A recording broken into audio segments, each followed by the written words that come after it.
আমরা সকাল সকাল স্নান করে চলে এসেছি মন্দিরে পুজো দেওয়ার জন্য। আজকে মহাষ্টমীর অঞ্জলি দেব। এই উড়িষ্যার পুজো পদ্ধতিটা একটু অন্যরকম আমাদের বেঙ্গলের তুলনায়। এইখানে দেখো কি সুন্দর সবাই ঝুড়িতে করে ডালা সাজিয়ে এনেছে।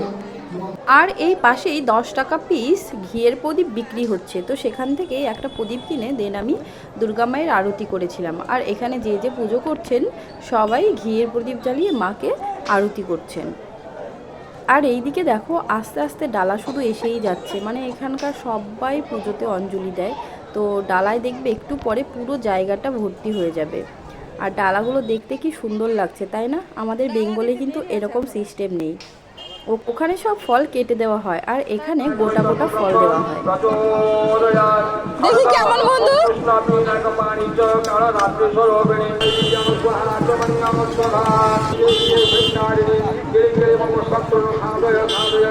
ওইগুলো রোদ্রে দিলে ভালো হয়।